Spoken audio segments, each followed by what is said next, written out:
podcast is part of the Sports Social Podcast Network. First whistle, tracks through the bars.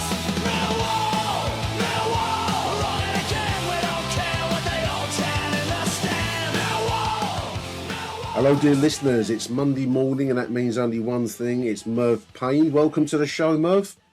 Hi, Nick. How's it going? It's a great time to be a Millwall fan, Merv. That's how it's going for me, mate. Magnificent win Saturday at the Racecourse Ground. Just looking at the BBC website as we're speaking, and Alex Neil's praising our defence there. That was the first. It was mentioned on the TV stream. Carl Bates mentioned it that we're the first side to stop Wrexham scoring at home this season in that 2-0 win, and the defence is being praised left, right, and centre. As well, of course, as the finish of Josh Coburn, particularly for the two goals.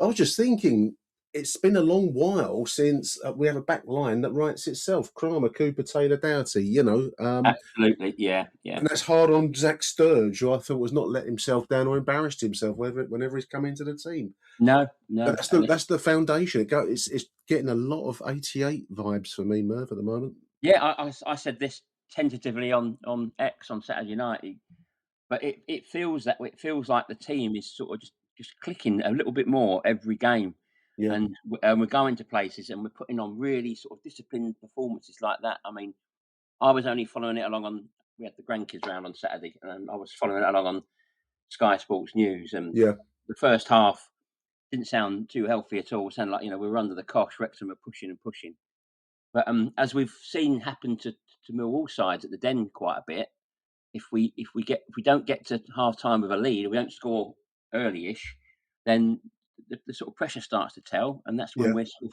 and as we saw, it was a complete role reversal to the home game, which I went to, when it was a bit of a nothing game, a bit scrappy affair, and they sort of nicked a couple at the end. But yeah, I mean, I was concerned because I thought we were playing Wrexham at just the wrong time. They were bang on form, they were right behind us, and I was sort of fearing coming out of Saturday with perhaps a defeat, and then suddenly going from looking nice and comfortable in the playoffs to clinging on to sixth spot. But as it happens, we've cemented our place with a really professional winner, and you can see how bitter a lot of their fans are. It's quite comical again. It's I've seen other people criticise Wrexham's fans, some of them for being suddenly being a bit cocky and entitled, and I think that I saw a lot of that on Saturday night. It was quite comical because it was it was a typical championship match. It's just totally typical, and we managed to nick it with a couple of bits of brilliance. I suppose that's the effect of what you might call the global reach. They got the Hollywood, ownership, and I was quite struck, both by what you said there. The kind of bitter, a bit like the Bristol City thing. The idea that somehow they're playing football on some higher plane than near Millwall. But I think the effect of the Hollywood thing is to make them into like a global property, and you get views and opinions from people clearly living a long way away from North Wales. Oh yeah, I saw quite a few. The best one was Sexy Rexy. Sexy Rexy. Who? What did he refer to us? We were white trash, apparently. White trash. Well, I thought that sends. Dock working CUNTSs. Yeah. Well, I'd rather be a dock working one of them than a plastic fan from the Midwest somewhere. Wherever Sexy Rexy lives, I don't know. Yeah, so it was quite comical. For me, I mean, these people don't realise, it just adds to the the pleasure of it all, doesn't it? Really does. It adds to the enjoyment. It's great. It's just so. With all the eternal underdogs that have to upset the apple cart at the great and the good. But no, it was some result. I was thinking obviously we were a little bit on the back foot at times across the game. We had a few moments. They're a decent side. I said it in the show yesterday. I'll say it again. They're a decent side, and they played, hard football against us, and we rode it out. But I was thinking, Max Croker made a series of really good saves, and he's been a keeper that's, has had almost felt like a bit like a make do and mend type of option with him. But I think he clearly is wanting to keep his place. We've signed in Patterson from from Sunderland on loan as competition.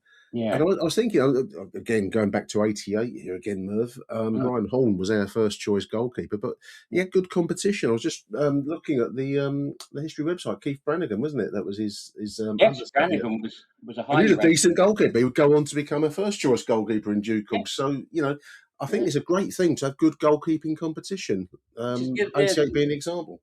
yeah, there was a lot of discussion about the Patterson signing. People saying, "Oh, it's not fair on Crocombe, and Patterson's on 25k a week. He's not going to come in and sit on the bench like he does at Sunderland." But Alex Neil's clearly made it clear to him that Crocombe's the number one, and it's up to him to get that off him, and he's obviously happy with that. And at the end of the day, he's still part of a winning squad, and you just don't know what's going to happen. I mean, Crocombe could get sent off, he could get injured, and Yeah.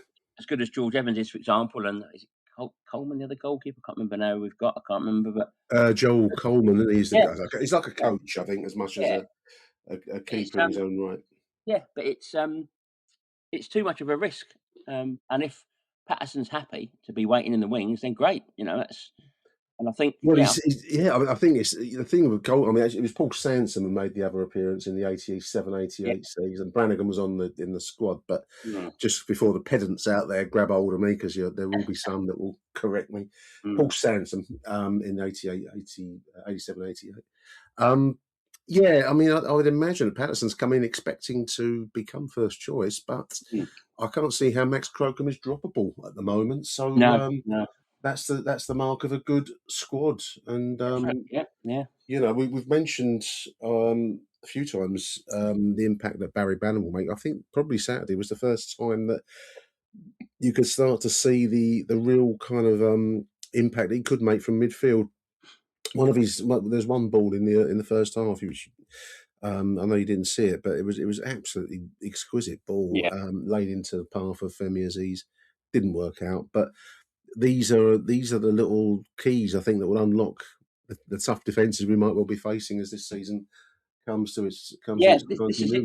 Yeah, you don't need 90 minutes of magic out of Barry Bannon. You just need literally a few seconds sometimes, and we've got that in abundance now. And you've only got to look at the cross from Aziz that caused the own goal, which was absolutely spot on. Well, it caused mayhem enough to cause an own goal, didn't it? Defenders.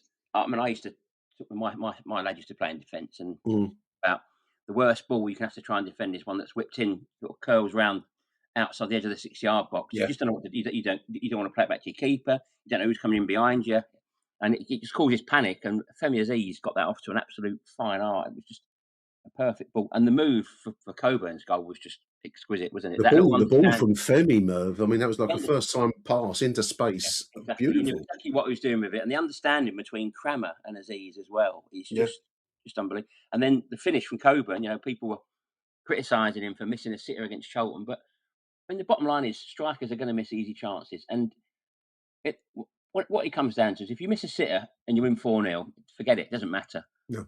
But the game was sort of finally poised at that point, wasn't it? I think it was about 10 minutes to go, and Wrexham were obviously pushing and pushing. Yeah. And we've seen Millwall cave in so many times in situations like that. And to have that sort of composure and lash it in like that and seal the game, like he did at Watford. Yeah. And I think people forget, he started back from injury in the FA Cup at Burnley. He came on as a late sub there and scored. He came on as a sub at Watford and scored. He's come on as a sub on Saturday and scored. He's only made one start since he's come back from injury, and he scored 3 goals in 6 sort of appearances. What I found interesting with Coburn since the return of him, I mean, we can all go on about the one missed chance for each old, but put that to one side. But I mean, as a striker versus say Ivanovic, who's got the more everyone says got more finesse and the touch, whatever you want, where you want to put, and whereas Coburn is the physical kind of battering ram. But both of his best goals since he's come back have been running through balls laid in front of him, where he's put them away with a plum. At Watford, really nice finish, and the same again at Wrexham, a game-winning strike, and that was powered in Alan Shearer style in his pomp. That's interesting. I think that there's probably more to Josh Coburn's game than just what you might call the old Paul Moody, arms and legs and there definitely is. And there's no prolific goal scorers in the Championship this season. There's no one sort of already No. racing away with 20-odd goals, and it's a very different sort of game now. You've got to sort of spread the goals out across the squad, and we're lucky that we can do that. I mean, we know we've got Cooper and Taylor can score goals now, and Yeah, there's always a danger going mm, forwards, and teams which is don't know how to great. handle that. And Yeah. Kramer's loose as well in there, Oh, so Kramer's just different that's level. Kramer. it's great timed. I mean, we're sitting fifth, dear listeners, in the Mm. Championship table, 5 points off of Middlesbrough in second. They play tonight, Yeah, that incidentally, won't be but easy at Sheffield United, to be fair, because I think Sheffield United are no. in a definitely in a fourth position. Sheffield United, Well, they're looking to. They probably will be thinking of an outside run if they can keep on the their. playoffs, exactly. You know, there's one team that normally comes in from nowhere, and Sheffield Yeah, United must yeah, be thinking we're due to be yeah, in that zone. Rightly so, in my opinion, having seen them. yeah, But yeah, it was an interesting column on the BBC website. Sam Parkin, their pundit. He says it's the most complete Millwall squad I can think of in recent memory. I thought that's a yeah, quote that I liked, and he's mentioning the experience of Jake and the likes of Billy Mitchell, one of the yeah. I think nine. that's a fair comment. And what for me, what you saw on Saturday was when we were sort of like we had that little bit of a cushion with 2-0 up, and the subs we can bring on. We're bringing on people like Kundle, Yeah, and Watson. you Yeah, can rest Doughty and people like that. And it's just that really helps because there's so many years before now where the squad's been quite threadbare, and yeah, yeah. when you make subs, especially you make 3 subs, you weaken the team, and we see us conceding late goals. But that's just those days are just gone now. We're just making really strong subs, and just if anything, Yeah. just improving the squad, the Well, team. he continues. Yeah, I've highlighted this bit. It says it. Sam Parkin, listeners. He says it tells you how far Millwall have come. There's a lot of joined up thinking. I think that's an important point, Merv. Yeah, The fact that things are pulling together, and there's a real plan behind the scenes that Millwall become realistically a Premier League team. I never thought I'd read such no, I know it's words. amazing, isn't it? And there was so much. I mentioned this. I think someone was talking about it on Twitter, and I said the big difference over the last 2 years has been the recruitment shake up. Yeah, Obviously, it's been down to James Berylson, I think. yeah, yeah, I think we couldn't just keep going down the same path. I think it wasn't sort of taking us to the next sort of stage. We were hoping we'd be this sort of team that would nick a sixth place on the last day of the season somehow, but you can't. It just doesn't happen. You have to just well, it make hasn't that jump. happened. No, No, you have to make that jump, and you have to be one of the 6 best teams in the division to compete in the playoffs. It's as simple as that. And I think we were always like 8th or 9th best team in the division on good seasons when we just missed out, but hoping we could somehow nick it. And they yeah, very rarely works like that. So what we've done recruitment wise is just taken us to that next sort of level where we look, hopefully, touch wood, we look like, everyone's saying it. We look like a very good prospect for the playoffs, and possibly, especially with Coventry now getting drawn into it, the top 2 could even be up for grabs for a few well, teams. Whoever can this put a run together. this is it. Listeners, let me tell you about my new hobby that I've developed over the weekend. That's compiling lists of teams and how many points they had to make it into the playoffs. So 6th spot on average, Merv, to achieve Yeah. 6th spot over the last 10 years. So I'm going back to Mm. 2015-16 when we weren't a championship side. No. But on average, you need between 73 and 74 points to make Yeah. 6th spot. So that's about 6 or 7 wins away for the Lions at the moment to Yeah. get the average. I think the high. I think I did something similar a while ago. I think the highest in 6th was Fulham. I think the Fulham Yeah, made 6th with 80 points. So that 80 was points. that was a freak season. I think 2016-17, Fulham got 80. yeah, The lowest, which again I think is equally a freak in a sense, was Bristol last season, 68 points. But yeah, on average, you've got to get into the low 70s to be in with a sniff yeah. of 6th spot. We're not that far away. We're on 53 now, so we need 6 wins ish. Yeah, I always think if you get to 75 points, you'd be very unlucky not to get a top 6 spot. And I mean, I'm making that fatal error of looking too far ahead. But you look at What's Sheffield. the point of podcasting if we can't make fatal Well, yeah, errors? this is it. Yeah, I've got to put my neck on the clock tonight. But there's a lot of mischief going on online about the Sheffield Wednesday match. The fact that they've not scored in 10 games, they've lost 9 of Well, them. yeah. They're losing 4-0, 3-0 every other week, whatever. And and they've only won once all season, so it's bound to we're bound to get beat there. But Well, these are banana skin fixtures. yeah, it is, isn't it? But one thing I will say is I think they're about 2 defeats from relegation being mathematically Yeah, sealed. yeah, I think it could even happen on Saturday if other results go against them. I think if Pompey and Leicester yeah. win, but I think there'll be a very different. There's a possibility anyway. There'll be a very different team once their relegation is confirmed. They may sort of maybe sometimes you see it, don't you? Someone when Well, teams are down, they relax and they there's start. a freedom to some. You could Yeah, probably they start putting banners in the work. So I bring suppose kids in. Who knows? Set them better playing that we're their hopefully game. better that we're playing them now.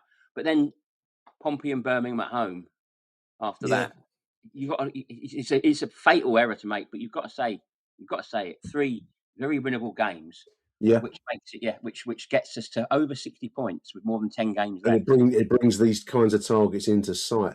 One Yeah. thing I did pick up on, Alex Neil made that very point, Merv, about Mm. going to Sheffield Wednesday. These being the most difficult games where you, especially at Millwall, for reasons that are historic, we Yeah. never play well as the favourites. No. Always best as the underdogs throughout our history.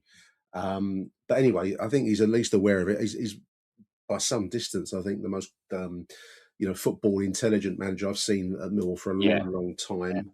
You're probably going back to the great names of the past for comparisons. He's not achieved anything with us yet, but he has achieved elsewhere, and I think he knows the score when it comes to finishing in these kinds of the business end of the season positions. So He's one of the I mean I know he's one of the experts at this sort of situation, isn't he? I know he's not a serial playoff winner, but obviously he's won them with Sunderland, a place yeah, where the pressure on them there was immense because a big it club. looked like Yeah, it looked like they were gonna miss out yet again. yeah. And he just galvanised them and got them through. And yeah, I mean he's such the sort of perfect manager for this sort of situation, really. But yeah, I mean you're right. I mean we do tend to struggle when we're the favourites and better when the underdogs, which I'm hoping bodes well because we've got 4 very, very tricky away games. We have to play the current second, third, fourth, and seventh place teams away, don't we? That's Borough, Ipswich, Hull, and Preston. Well, it wouldn't be Millwall if it was going to be an easy route. No, yeah, But yeah, you're right. I just wanted listeners to indulge me my hobby a touch more because once I start on these things, I go as my mum used to say, Merv, you go silly sometimes, and I got all silly here. The minimum required to achieve second spot in the championship, dear listeners, is on average over the last 10 years to finish in the second, therefore automatic promotion spot is 91 points. right. The lowest second position is 83. That was at West Brom. I think, no, it wasn't the COVID season. That was the last one of COVID affected, 83 points in 2019. 20. The highest second position was Burnley last season with 100 points. Unusual. Man, isn't it? But on average and on the median, it's 91 points, which means, Merv, that we would have to achieve 38 points from our last 15 games to make that possible.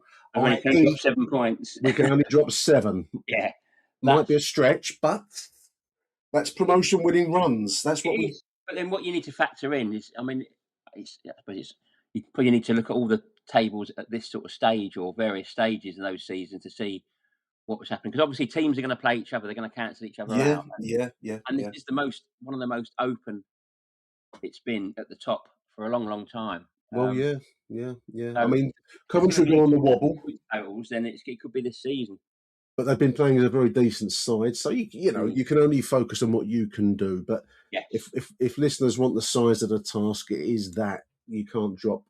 Well, if that plan works out, you can't drop any more than 7 points between. No, I think we'd need a run. We'd need a run akin to that 87-88 run. That's what I'm thinking. That's the very thing I'm thinking of. And ironically, I'm putting my nerdy hat on here again. I mean, Thursday, the 12th of February. The 12th of February is the anniversary of that trip to Reading. Oh right, We went to Reading away, and legend has it. I think it was Terry Hurlock called a meeting on the team coach on the way amongst the players because I think we'd just been beaten away at Birmingham 1-0 in a midweek. Yeah, off the back of losing at home to Bradford, and the promotion run was in tatters. I think we were 7th. I don't think we were in the playoff places, and we sort of pretty much accepted we weren't going to go up. And we went to Reading, and typical any Millwall fan listening who's been to Reading's old Elm Park ground will relate to this. Absolutely pissed down. It always did. Open terrace. Open away terrace. It absolutely pissed down. I think Reading went 1-0 up. We equalised. They went 2-1 up, and you're thinking, oh, this is just not going to work. This, we've had it. And we came out in the second half and beat them 3-2. And the next time we lost that season was the last day against Blackburn. Yeah. And it was, it was great. But that's the sort of thing we're going to need. I think. It has been done. 1987, 88. I'm also going to ask really old listeners, as old as me, to go back to 75, 76, where we were unbeaten from February to the end of the season. We went unbeaten. Now I know different times, different money, all that kind of thing. But that's the size of the task. But it's not impossible. So there it is. There's the measure of it. We can dream, Merv, can't we? It's great. It's great for us to talk like this, isn't it? I mean, absolutely, it's one of these many facts, little tweets that comes up about how well Alex Neil's doing. Said we're 13 points better off this season than we were at the same stage last season, and it doesn't sound much when you say 13 points. It's like 4 wins and a draw, but that's 25% more points that we've got. And if we were on 13 points less, we'd be like 16th right now. Absolutely. This show would be a very, very, very different move. Different conversation entirely. We would have signed the players we signed in the transfer window. No. We probably would have had to let Femi Aziz go because Ipswich were looking good for a sniffing with big money on the table. Yeah. You can't underestimate. I know nothing's settled yet. We aren't in the playoffs yet. We aren't. But you can't underestimate the power of having this good start and being where we are at this stage. It's really, really important. It has a lot of value, even though nothing's decided yet, because the season's still got a long way to go. 100%. Merv, always good to talk to you, mate. Thank you for joining me Monday morning. Listeners, stay tuned. We've got the remainder of the voicemails after these messages. We'll be right back. Hello? Nick, Aussie Dave, after that fantastic win against Wrexham. One of those must-not-lose games, and we've got a few of those coming up, and we didn't lose it, and we won it. Gutsy, well-disciplined, maybe slightly fortunate, but sweet, sweet revenge for a similar game when Wrexham played down there at Denham, pinched a 2-0 victory, so it even tasted sweeter. I've only got 2 areas of observations. The first one is, if you can win when you're not playing at your best, and I would like to suggest that's what happened at Wrexham, and also when we played Bristol City twice, if you can not play well and still do well against particularly your rivals, which Wrexham were, it's a great trait to have on the way of finishing the season. The second area, I'm just going to look at some individual players. I had a joint man in a match, 2 players. The first one was Negley. I keep singing his praises. This is about the 4th or 5th game in a row. He's very effective on the left, great defensive work, put in some good crosses, was always coming into the box when Femi had the ball. It was excellent. So he's really a must-choose player. And the other one for me was Billy Mitchell. Ran everywhere, 110%, and he never lost the ball. Very important in midfield. And he was quite inventive rather than the pass-back Billy of old. So well done, those 2. I'm just going to mention a couple of other players. Crocombe. We may have all been surprised he was actually selected. But can he now be dropped? What a dilemma for Alex Neil. And the third specific player I want to do is Bannon. The game slightly bypassed and passed past him. I don't know if a number 10 really suits him. But he did 2 sublime passes, which no other player in our team could do. And I think when you've got a player with that skill in very tight games, like when we come and play Middlesbrough or Ipswich or Hull, that's going to be a godsend to get those vital moments. Just a brief word of some of the others. Femi, constant threat, maybe not 100%, but he was very good. Taylor Cooper at the back, continued to be rocks. And Coburn, another incisive goal. Which makes us forget about the incisive misses. Overall, what a day. Come on, you Lions. All right, Nick, it's Hasan here. That's a little bit late to leave a voicemail after yesterday's, I'm labelling it the biggest victory of the season, replacing the last biggest victory of the season, which I commented saying I think it was Swansea at home. Going into the game yesterday, I had a horrible feeling that we wouldn't do it. I just thought this is going to be the first real test of pressure because Wrexham, we know all about their owners and the role that they're on going through the leagues. And to be fair, they have got a good side and they've been pretty much consistent since Christmas. They've won a lot of games and now find themselves in the top 6. And I think if we'd had lost yesterday, it would have put us on the back foot and given them so much momentum to keep climbing up the table. The fact that we got the job done, it puts them back down to earth a little bit, and it just excels us, I believe. I wanted to watch the game back. I didn't go to the game. I only saw highlights from yesterday, but I managed to watch the full 90 on Millwall TV, and it was weird because the statistics show that it was a smash and grab. Really, I think they had 3 or 4 shots on target, 11 attempts in total. We had 1 shot on target, which was Coburn's goal. Obviously, the own goal doesn't count, and maybe 5 attempts on target. But I thought we played some good stuff at times. I thought again, Aziz was at times he was just fantastic. They couldn't handle him; they had to double up on him a lot. Fullbacks got forward quite well. Kramer and Doughty. I thought Negley was fantastic, but I think he's going to probably get man of the match. I thought he worked hard, especially defensively. He done well getting forward as much as he could. Still give the ball away a couple of times here and there, but other than that, he made also a vital goal line clearance from Kiefer Moore. So hats off to him.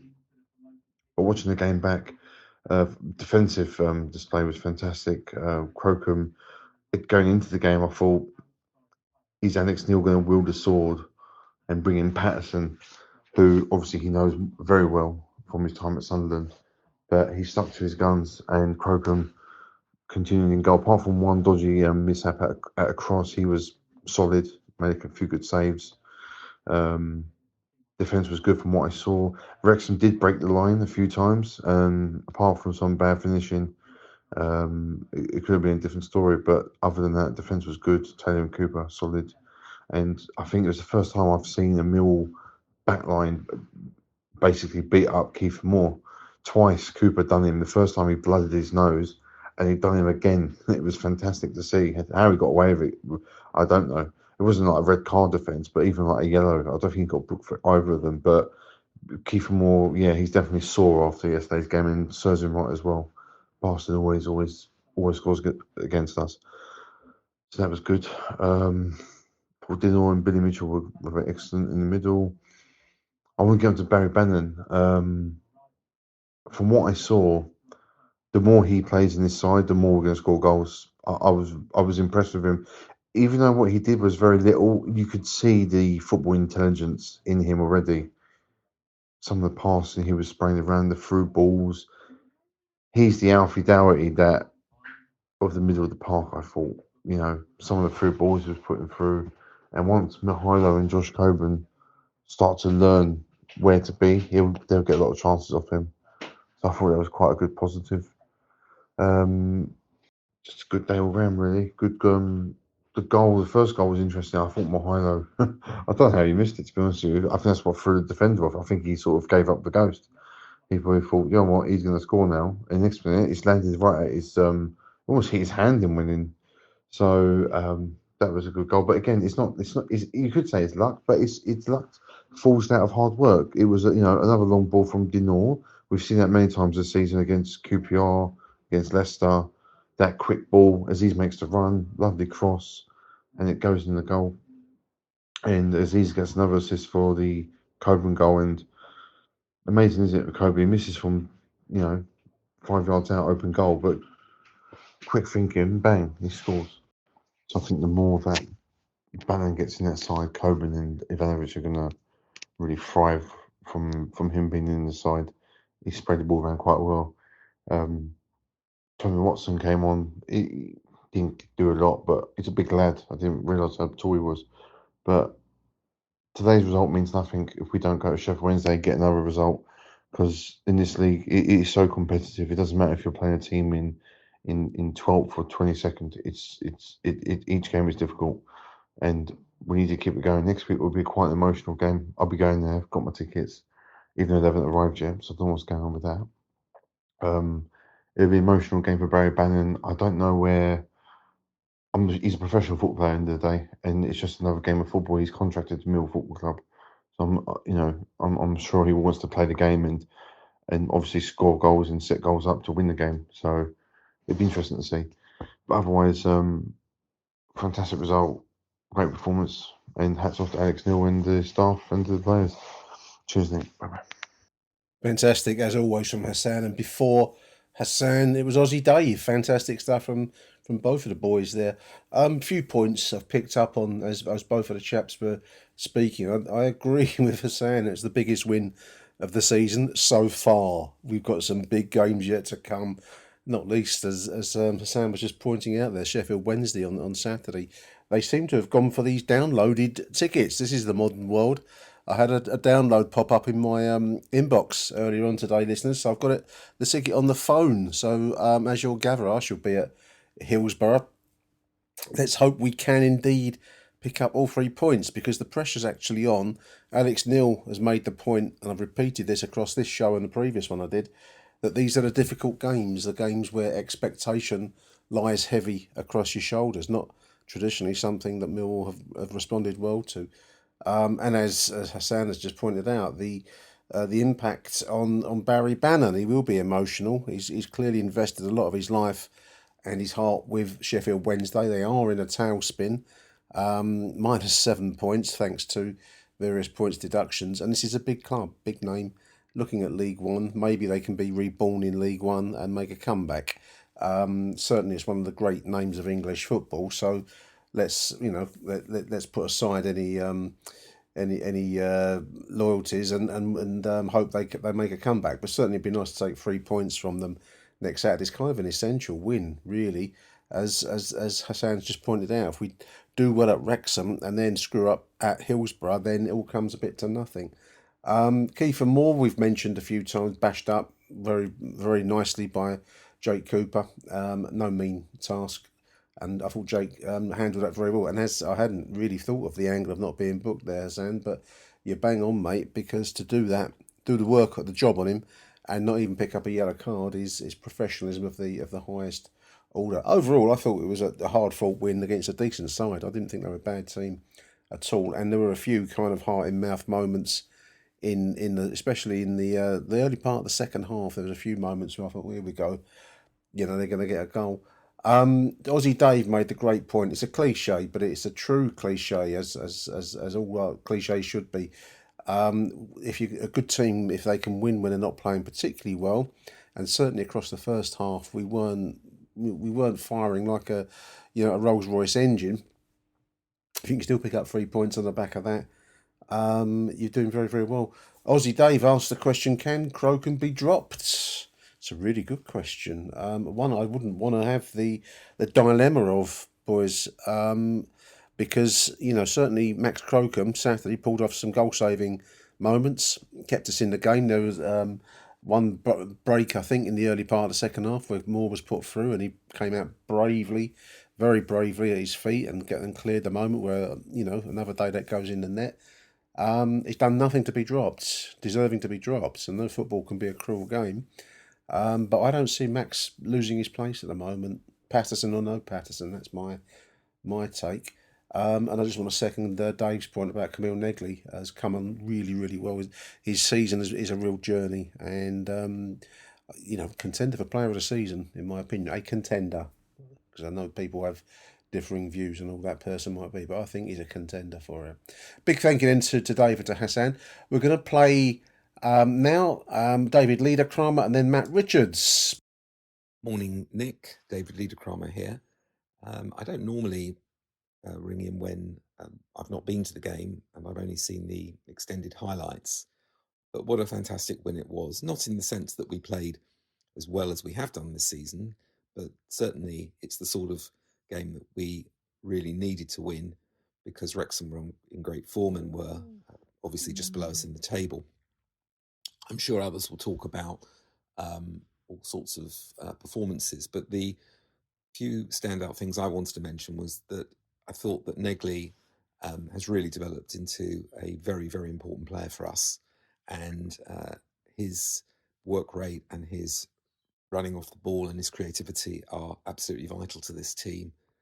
And after a rather ordinary start, I think, in many ways, he's now developed into a player that we really, really are getting the best out of. The second point is a more general one, actually. I was fortunate enough to see the team that got promoted in 1987, I think it was, and I think you were too. But it just occurred to me that so many of our supporters haven't seen success, and in fact, many of them were not really even supporting the club when we were last in a playoff situation in the Championship, which was, 25, 26 years ago. So these are really exciting times for, may I say, younger supporters who've not had the experience that we've had. In addition, I just think we're playing some really exciting football, and what a really good squad we have. I was looking at the bench. We've got really good players like Coburn to come on, and players that like Mazu Saka, who's very exciting. Lots of good players on the bench. Patterson is obviously going to struggle to get a game if Crocombe continues in the form that he is. So these are really, really good times. We've got 2 winnable fixtures now, but you and I both know that when Millwall have winnable fixtures, all sorts of strange things happen. But I'm confident this team has a determination and a manager who will not let that happen. And if we do manage to get, say, 6 points out of the next out of the next 2 games, then I think we really will be well set for dare I say it, an automatic promotion push. It's extraordinary to think that, in fact, one last point, it's extraordinary to think that next week when we play Sheffield Wednesday, there's a 60-point gap between us and them. I don't know if I'm tempting fate by mentioning that, but it is extraordinary. I don't recall ever being in that position before, but I'm sure some statistician will tell me that I'm wrong. Anyway, like most Millwall supporters, I'm going to have a really, really good weekend, and come on, you Lions. Nick, Matt Richards here. The morning after yesterday's brilliant, really, really, really good win against Wrexham. It was kind of thought of as a 6-pointer, the classic 6-pointer, wasn't it, beforehand? And so it's a really kind of pivotal game, and I think the build up to it, just after the end of the transfer window, it would have been a lot of pressure on the players and Alex Neil and the coaching staff, and I'm sure we felt it as fans. So for them to come through that, a place which is a tough place to go, they haven't let in a goal for this season in League or Cup. So to come away 2-0, clean sheet, I mean, you can't ask for anything more than that. A real battling performance. You look at the stats, and we had 1 shot on target, thanks to the own goal. They had a few, they had a few more chances. I think they were probably overall, they'll be disappointed that they lost that game because they had more chances than us. But even though they're the home side and they were banging form, I wouldn't say they dominated us. I thought we were relatively quite comfortable. There's a couple of chances, especially in the second half, where they almost scored really, and probably should have scored. But that was a perfect away performance. Hats off to all the fans that travelled up there. I've heard that it was a nightmare, particularly getting back, trains and all that. So fair play to you boys and girls. It's when you look at the overall performance, it wasn't a backs to the wall. It was a good, solid defensive performance throughout the team, and we were always an attacking threat. Even though the shots on target probably didn't bear witness to that, we were. We got into really good positions in the first half. That continues into the second half, and I think that's a big difference with this team with Alex Neil, is that he's always looking for that next goal. Definitely if you're 1-0 up, he's always looking for that next goal, because he knows that other than that, you're going to get hit by a sucker punch, aren't you? So I'm going to quickly go through the team. I thought Max Crocombe did really well. He made a couple of really good saves. Didn't make, I don't think his kicking's that bad. Everybody moans about his kicking, but don't think his kicking's that bad. So really pleased for him. Pleased for him as well that, Alex is stuck by him, even though we've got Patterson in. I think that's I'm surprised. I thought he'd put Patterson straight in because he knows him and obviously he's got a lot of championship experience. But Crocombe's he's not done any howlers. He hasn't done any howlers. He's not a George Long. He's not a Jordan Archer. So, good for him. I thought Doughty, he struggled first in the first 20 minutes without Kabari. But Kabari, it was a threat. I say Kabari's a threat. I'd say he's a bit like Imaku. He's a danger, but his final delivery wasn't really there, was he? So, but he was a threat. But I thought Alfie Doughty did well. I thought particularly in the second half, there was that chance when Billy Mitchell inadvertently played their player in the second half, and Doughty got back just to put off the player, just so he can, he can hit the target on his shot. So, but that's what you get with Alfie Doughty. He's a fighter, isn't he? As well as his quality on the ball. Although, to be fair, I thought a couple of his dead balls weren't great yesterday. Free kick and corners a bit overhit, but it was a bit windy there, so I'll give him the benefit of the doubt. I thought Cramer, same sort of industrious Tristan Cramer coming down the right. Definitely on the right, they know the danger that Femi gives opposing teams. They doubled up with him in the first half. It seemed. The second half he got a lot more space, didn't he? Even then, though, they were kind of focusing on him, which meant that Tristan had a little bit less space to come forward as well. But a good solid performance from him. Paul Taylor and Coops at the back were the standout, and a few people have said that, and that's right, especially against Kiefer Moore. Coops got in a couple of sly digs to him early doors, and he blooded his nose. Blimey, it was a battle, wasn't it? But that's the thing. That's what you got to do if you go to these grounds. You've got to battle against players like Kiefer Moore because they'll beat you. So you've got to beat them. So brilliant display by Coops and Caleb Taylor. What a player! He is like a Rolls Royce. Here comes the cliches, but he is when he stretches out those legs. Blimey, O'Reilly. Brilliant. I thought Casper was, he's just still coming back, but I thought he's back to his industrious best. He was here, there, and everywhere. And same with Billy, really. Those two in the centre of the pitch, they do the work of like three men, really. So really good, solid performance from them. For Barry Bannon, I really like Barry Bannon. I think the team's got to get used to him. He's got to get used to the team. I think probably more the former than the latter, really, because I think they need to trust him. There's many times he was in space, and we do what we normally do, which is go down the flanks, which is okay, but we've got to mix it up. He can take the ball and collect it in the middle, and he'll take it better than anybody else in the team. So I think they just need to trust him a bit more. But you can see the quality he's got with some of his passing, he's pressing as well. And what I liked about him is not just him as a player, but you can see he's very verbal with the team. And you need that. You need that senior player up front in those middle three, just giving out directions and shouting and encouragement. That's what it is. That's what we need. And so I'm really pleased with Barry Bannon coming in. For Femi did really well. When you look at, you could say that you just expect so much from him now. Almost every time he gets the ball, you expect he's got to score a goal or create a goal. And yesterday he created two. That cross for the first goal was a great cross, and Mihailo just missed it. It came off their player. And the second goal was a fantastic ball, really, into Josh.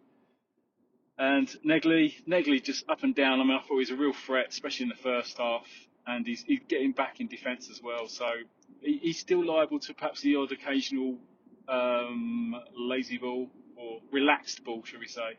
I think there was one in the second half, but he's getting more and more confident. I think he's just getting stronger. I think that's the difference with him. He's getting stronger and he's adapting to the game.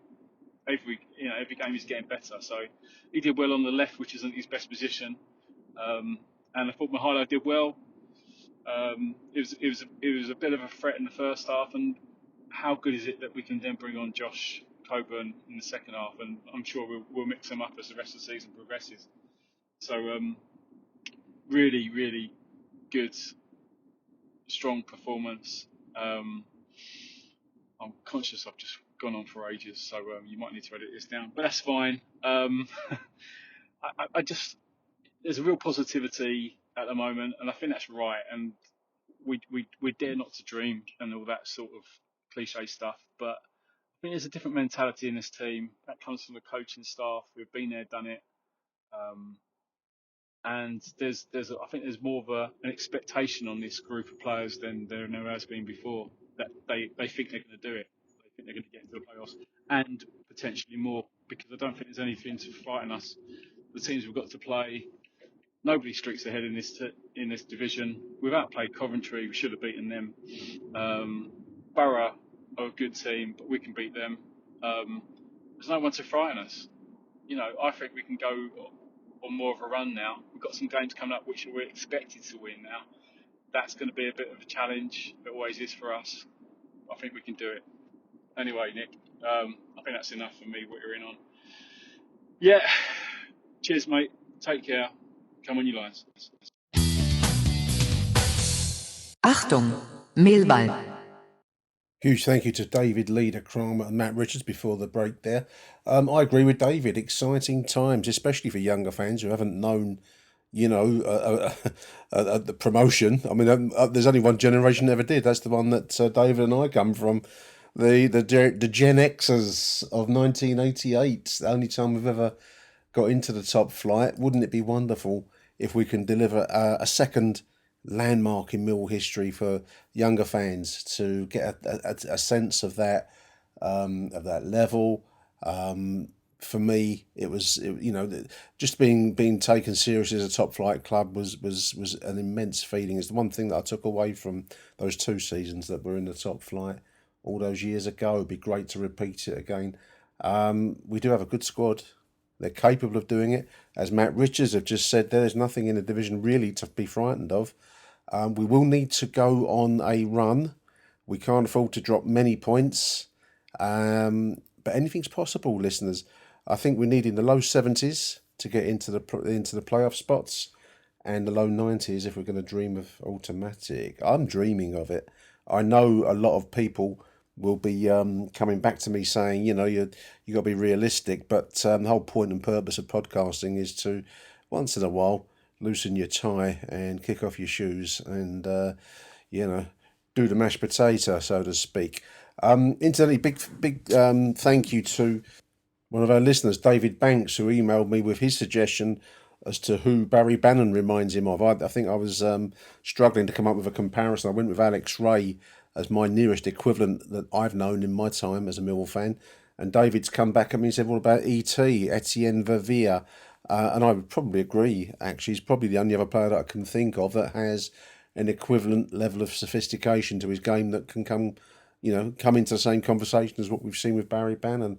And also, as Matt said there, Barry brings an on-field verbal leadership role, which is something that I think a few of us have said we've not really had much of.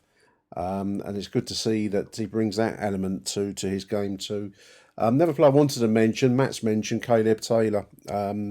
We've a lot of raving online about Jake Cooper, rightly so, especially for that job he's done on Kiefer Moore. But Caleb Taylor does look a quality turn, dear listeners, doesn't he?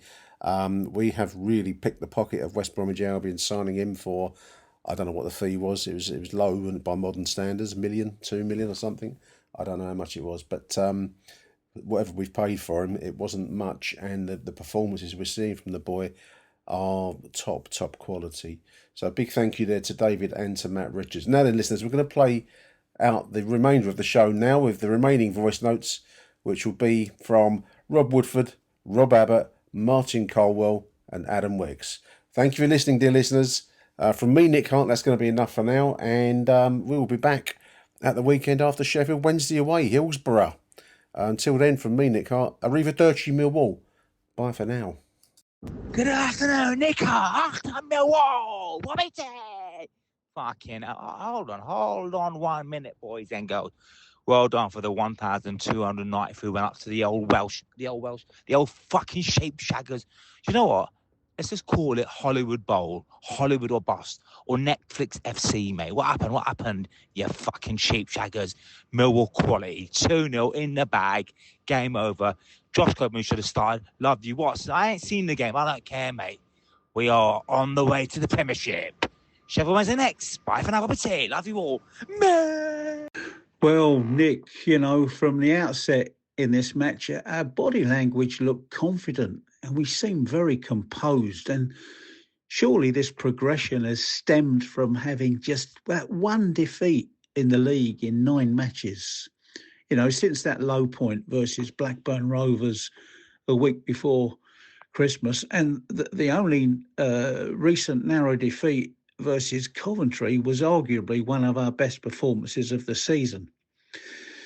But, you know, Wrexham away at their building site of a football ground was always going to be difficult, and this was a genuine 6-pointer. But we had energy and running in midfield with Billy and Casper, who were exceptional. And those boys are only going to learn even more off the experience of Barry Bannon. And it was another man of the match performance from Camille Negley, who after a year at the club is really turning out to be a superb signing in my view. And a big shout out too for Max Crocombe, a big performance from him. A bit of luck for the first goal maybe, but what a ball from Casper to set Femi away and put in a wicked cross for any defender to clear, knowing that Negley was right behind him. And what a finish for our second goal. And great that the team could celebrate in front of the 1,300 Wall fans. Fantastic. This block of fixtures and results since Boxing Day is genuine top 6 form. When previously, you know, to many of us, we thought we were in a false position, but not now. We have 15, or could that be 18 more battles to come? And it's all in our own hands to try to turn this really impressive run of form into a really special season. We have clear daylight now between us and the team in 7th place, and that game at Deepdale versus Preston at the end of this month now looks to be our next 6-pointer. But let's not get too far ahead of ourselves. Let's just take one game at a time. Let's keep this going. The 3 matches before we played Preston are all winnable, certainly on current form. In Alex Neil, we trust. Come on, you Wall. Well, Nick Hart, Rob Abbott. Wow. What a 3 points that was. The first half was pretty even affair. Neither team could really get much going with the ball. Croker made a really good save to deny their right winger. And then I think our best chance of the game fell to Negley after a Kramer cross just bounced and then he got his head on it. Fair play, he beat his marker to the ball, but just hit the top of the head and went over the bar. But yeah, I think we weren't at our best in the first half. We struggled to contain the ball for large periods. I thought there were times watching it that we could have given Bannon the ball, but we chose a different option. But 0-0 at half time. Then in the second half, look, we took our chances when they came along, and to be honest, Wrexham didn't really have that many clear-cut chances. I think the one chance that stood out for them is when Crocombe's only mistake yesterday, he come for the cross and he missed it, and then Kiefer Moore got the head onto it, but he didn't get a clean connection. Apart from that, Wrexham didn't have that many good chances. Crocombe was very solid, bar that one mistake. Alex Neil's got a huge decision to make, whether he brings Patterson in next week or not. I thought Taylor and Cooper were absolute outstanding. They bullied Kiefer Moore, and Kiefer Moore has a very good record against Millwall. But yesterday, yeah, he got absolutely bullied by the two of them. And then Kramer had a good game, and Doughty was a lot better than he was last week. Then, yeah, the midfield, we got moving the ball a little bit quicker. We got Bannon onto the ball a little bit more. I thought his pass he played through to Ivanovic. There's not many in our team that could play that pass. Unfortunately, Ivanovic couldn't get the ball out of his feet. But our 2 goals come from 2 Femi Aziz assists. First one's a serious good move. I think it was Casper that played a ball around the corner for Aziz to get onto it, and then the cross. Ivanovic nearly got a flick, but look, he just missed it. But the defender had no chance to react and has hit him and gone in. So 1-0 up, and then the second goal, little short passing move. Aziz, the defender, went for the intercept, missed it, and then Coburn, no messing around there. I like that. Just stuck his foot through it, power, and we're 2-0 up, and that's a fantastic win. That's a statement of intent that we are going to be there or thereabouts. I said last weekend I thought not winning at home against Sheffield United might have cost us a potential go at this top 2, but no, that win's brought it back on. 15 games to go, they're all cup finals. As for man of the match, it's pretty hard to pick one. As I've mentioned already, Cooper and Taylor were absolutely superb, but one player that I haven't mentioned yet in my synopsis is Negley. He was phenomenal again, absolute everywhere, good on the ball, work rate, tackling. It's like the engine. But 2 hard man of the match, probably Coops, Taylor or Negley. And then my last point I'm going to make is our subs. Obviously Coburn come on, scored the goal, and Watson looked good, didn't he? Looked lively, got on the ball, worked hard. So it's looking promising. Our starting 11 on paper and our 9 subs yesterday, so I had 20 lads there. That's a serious good team on paper. So look, let's hope we get no injuries, and on to Sheffield Wednesday next week, which a team that hasn't scored a goal in 2026. Hopefully the old Millwall's gone and Alex Neil can get the job done there. And that result next week, if we can get the result, could leave us only 3 points off top. So onwards and upwards, ups and downs all year. That's a serious up yesterday. Great performance. Gutted I couldn't make it over. My dad was up there. He said it was a great day. So hope all is well. Have a great week. Chat soon. Oh, hi Nick. It's Martin Colwell. Calling you about yesterday's really excellent win at Wrexham. Didn't go to the game. Saw the game on a friend's stream. It was the one with the Welsh commentary, Wrexham commentary. Really good performance. I thought the first half was really just sitting in against Wrexham and letting them come on to us. And Wrexham had the better of it. We didn't have that many opportunities, but it was sort of under control. Thought the goalkeeper had a good game. He's under pressure now, isn't he? Because he knows that if he doesn't play well, Patterson will come in and take his place. But he kind of rose to the occasion. We defended well. Thought particularly the 2 centre halves. I don't want to keep making Caleb Taylor man of the match. He looks a superb player now. We defended well, kept them at bay, kept them quiet. Thought they lacked. They kind of started to run out of ideas, didn't they, Wrexham? I thought that Parkinson probably in the second half made his subs not too early, but he got a bit desperate, didn't he, to try to get into the game really after the own goal. Thought Femi Aziz did really well, looked dangerous. I'd probably make him man of the match because of his capability to be dangerous in the game when we did attack. Thought Barry Bannon was pretty quiet. I think he just needs to get into it a bit more, really. But I'm sure that will come. And I think that if we can maintain relatively not having too many injuries, that we can make the playoffs.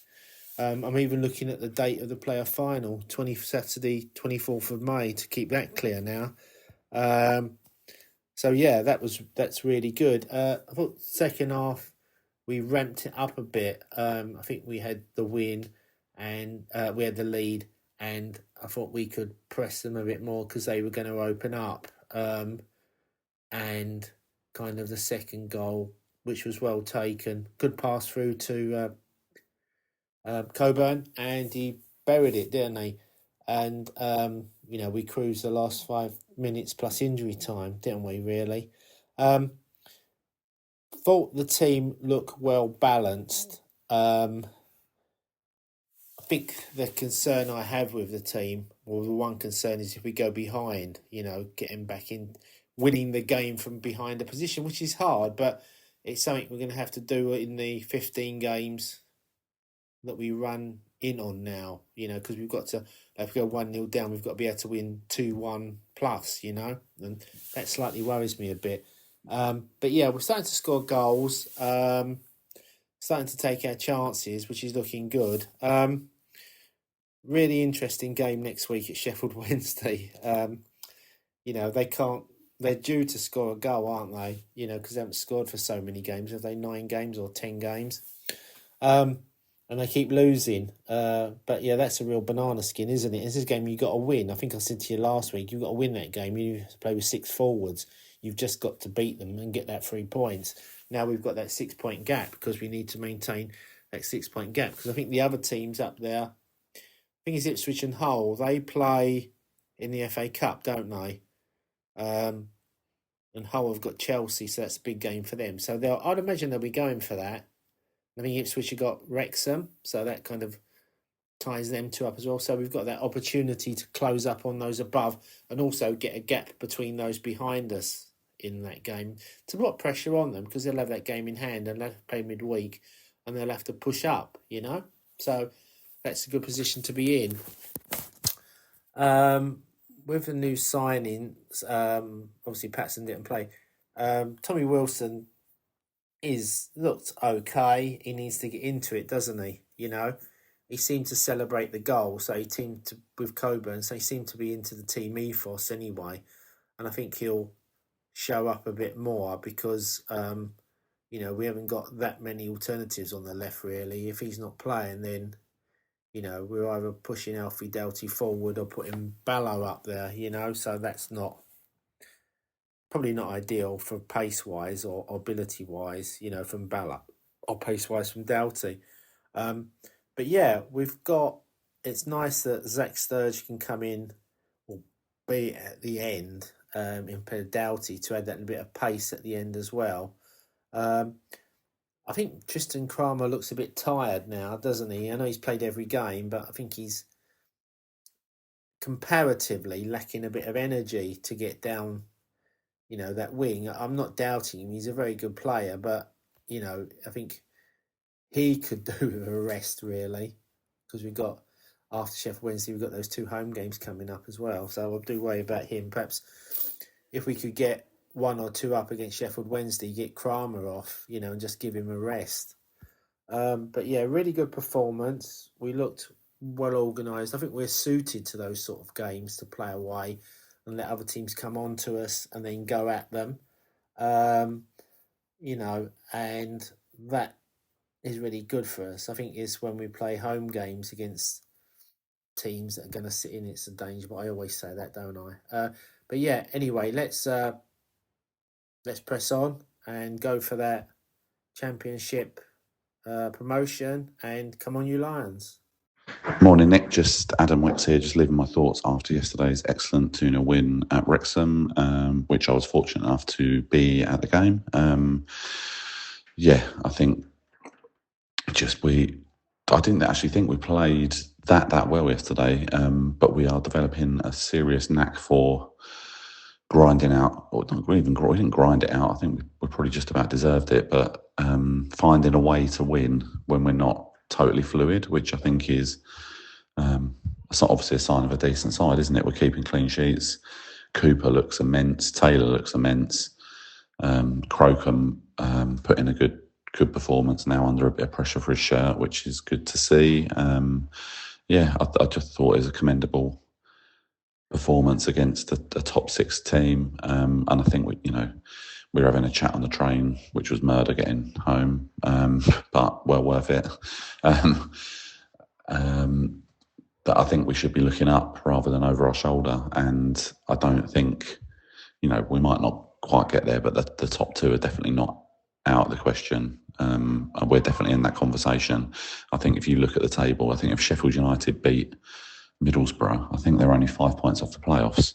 And I've got to say, I think probably looking at the league, I'm not really too worried about playing anybody if we're fortunate enough to end up in the playoffs. But having watched us play Sheffield United last week, I think that's a side I'd rather that they don't sort of hit that 6th place like a steam train at the end of the season.